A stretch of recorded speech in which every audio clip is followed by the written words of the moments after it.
పాలక్షలు ఉన్నాయి కావచ్చు సార్ అధికారులు దీనికి సంబంధించిన అధికారులు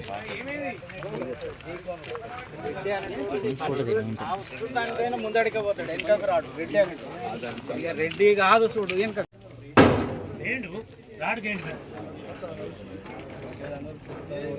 చిన్నదే బాగా పెద్దది కాదు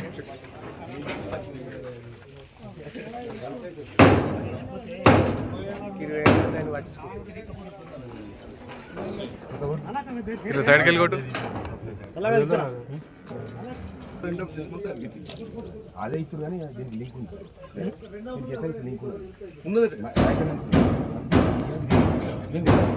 సార్ డైరెక్ట్ అవుతుంది చిన్న పైప్ పెద్ద పైప్ పెద్ద పెట్టారు అదే మన భూపత్పూర్ చిన్న ఉంది సైకిల్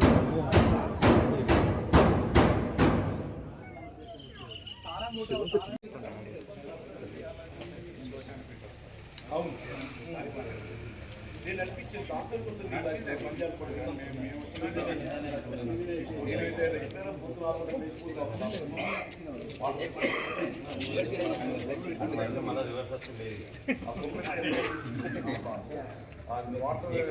ఎక్కచ్చే కింద దూతే ఎక్కచ్చు ఇది కిందకు అది స్టెప్స్ పోయినట్టున్నాయి మధ్యలో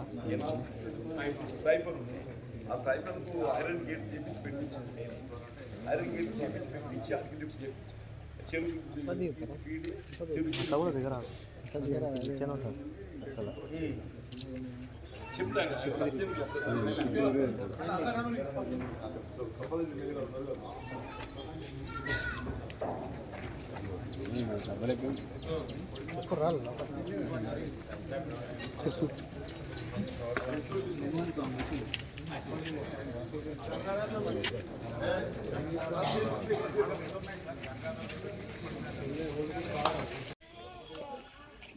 మళ్ళా వేస్తాం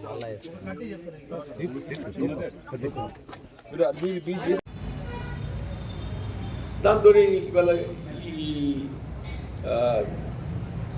వినియోగదారులు ఏదైతే ఉన్నదో ఈ భగీరథ నీటిని త్రాగడానికి ఏదైతుందో వినియోగించడండి. టు బి ఫ్రాంక్, ఎక్కడ కూడా భగీరథ నీటిని త్రాగడానికి వినియోగిస్తున్నట్టు దాఖలాలు లేవు.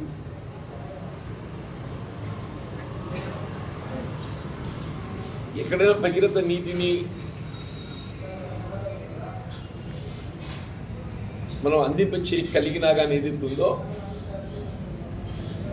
ఆ నీటిని త్రాగటానికి మినహా ఇతరత్ర వినియోగించుకునే ప్రయత్నం చేస్తుంది.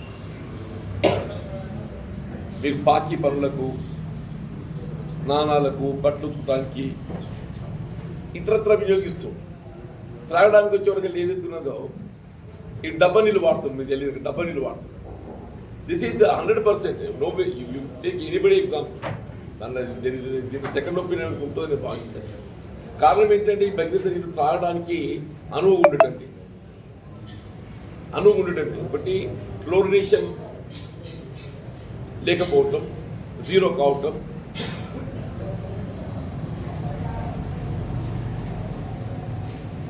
ఈ సప్లైలో ఏదైతుందో నీరు నాణ్యత లోపించటం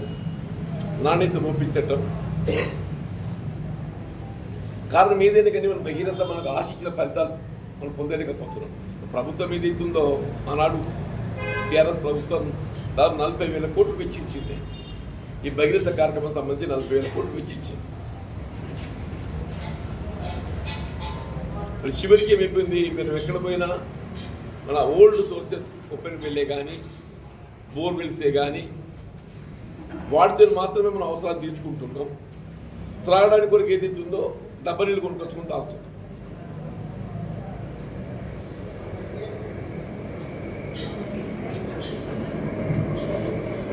ఈ పరిస్థితులలో మన జగిత్యాల నియోజకవర్గానికి సంబంధించి ప్రత్యేకంగా మన గతంలో ఏదైతుందో నిర్మాణం చేయబడి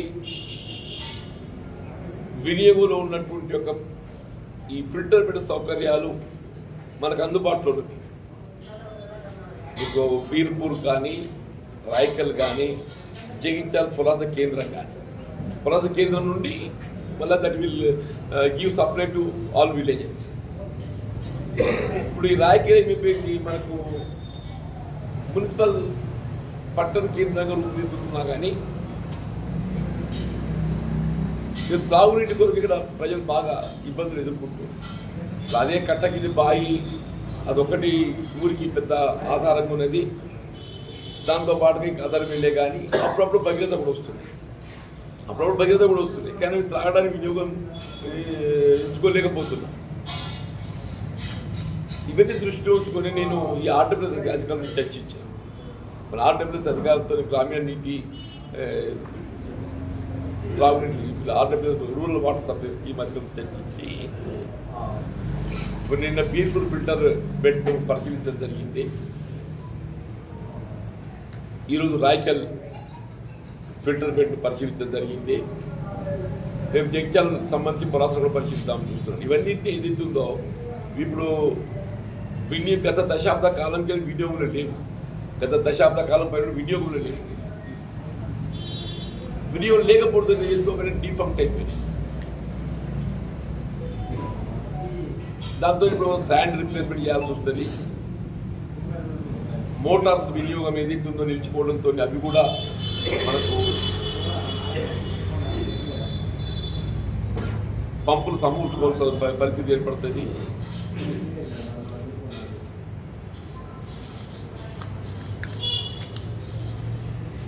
ఏదేమైనా కానీ ఇప్పుడు ఈ మూడింటిని గంట మనం రిస్టోర్ చేసుకోగలిగితే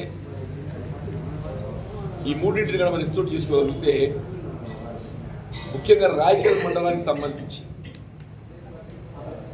ఇది 5 ml అంటే 5 మిలియన్ లీటర్ అవుట్పుట్ కెపాసిటీ గల ఇది ఫిల్టర్. 5 మిలియన్ లీటర్ రాయకల్ 5 మిలియన్ లీటర్ రోజుకు 5 మిలియన్ లీటర్ల అవుట్పుట్ నీరు ఉంటే సరిపోతుంది. మే జూన్ మళ్ళీ మన జూన్లో నీరు వచ్చేస్తుంది. Special weekend get release also T53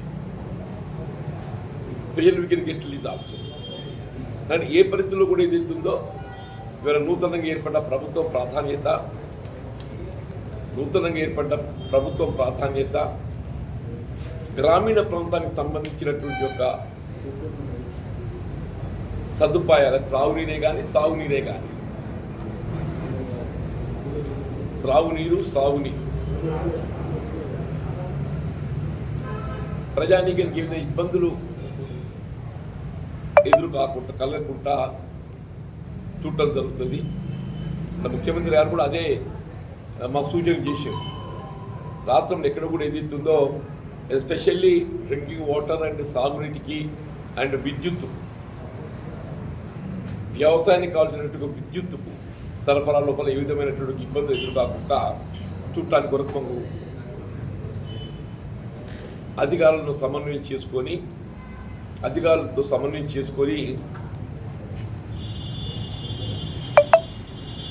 తగు చర్యలు చేపట్టే విధంగా సూచన చేయడం జరిగింది. అందులో భాగంగానే ఇప్పుడు నేను తెలియదు ఈ ఆర్డబ్ల్యూఎస్ మీద దృష్టి కేంద్రీకరిస్తున్నా. అండ్ ఈ సాగునీటి విడుదలకు సంబంధించి కూడా SRSP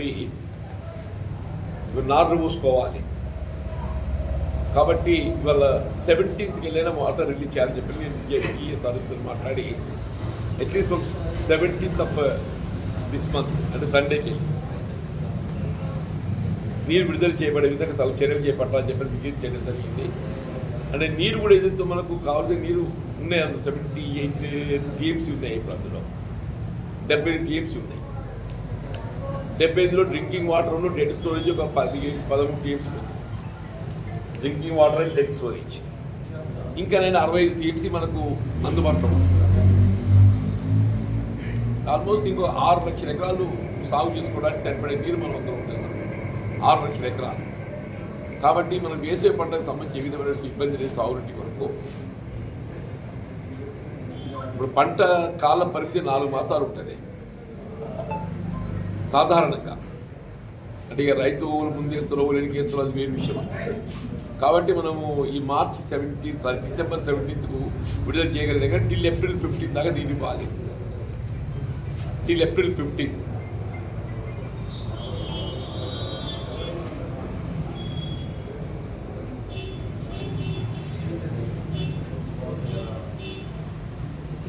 అంటే ధాన్యం సేకరణలో కూడా ఏ విధమైనటువంటి ఒక ఇబ్బందులు తలెత్తకుండా వాళ్ళ గతంలో ఏ విధంగా రైస్ మిల్లర్స్ ఏదైతుందో వాళ్ళు ఆడింది ఆట పాడింది పాట నడిచింది.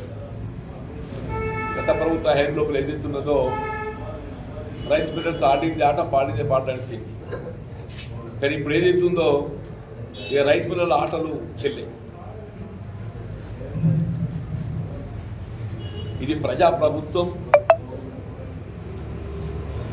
రైతు సంక్షేమం కొరకు కట్టుబడి ఉన్న కాబట్టి రైతాంగానికి ఏదైతుందో ధాన్యం సేకరణలో ఏ విధమైనటువంటి ఇబ్బందులు తలెత్తకుండా రైస్ మిల్లర్లను అదుపు చేయవలసిన బాధ్యత జిల్లా అధికార యంత్రాంగం అయింది.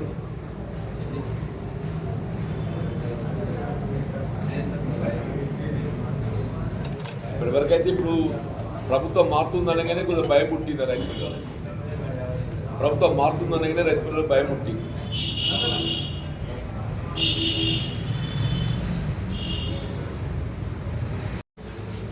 ముఖ్యమంత్రి గారు ఏం చూస్తూ అనునిత్యం రైతు సమస్యల మీద సమీక్ష చేస్తున్నారు. కాబట్టి ఏ విధంగా సమస్యలు ఉత్పన్నం కాకుండా డ్రింకింగ్ వాటర్ వరకు దాంతోపాటుగా సాగునీరు కానీ బావులపై ఆధారపడ్డ రైతాంగానికి విద్యుత్ సమస్య ఉత్పన్నం కాకుండా పంటకు సరిపడే నీరు తెప్పించేది.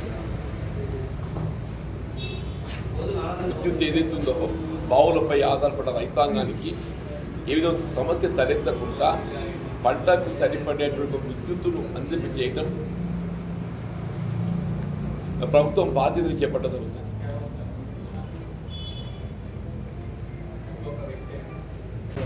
ముఖ్యంగా రాబోతుంది దయచేసి దాదాపు మీ త్వరలో చూడబోతున్నా చెప్పండి.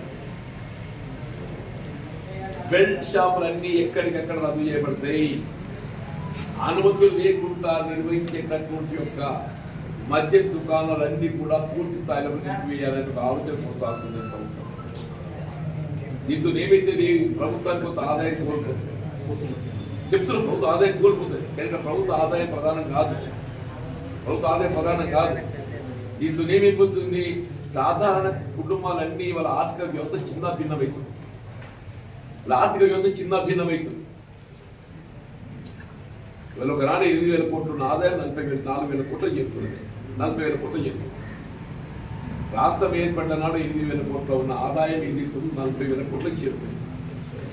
వీళ్ళు మొత్తం ఈ అనుమతి లేని మద్యం దుకాణాలన్నీ నిలిపివేయడంతో ప్రభుత్వం ఆదాయం కోల్పోతుంది. బట్ వీఆర్ నాట్ పోతుంది. ఇంకా వీళ్ళు నిరుపేద వర్గాలను ఆర్థికంగా ఏదైతుందో బలోపేతం చేయడము, వారి ఆర్థిక వ్యవస్థను బలోపేతం చేయడము, మహిళా సంక్షేమ ప్రధానం చెప్పారు. ఆడబిడ్డలు బయట చెప్పుకోలేకపోతుంది మద్యంతో.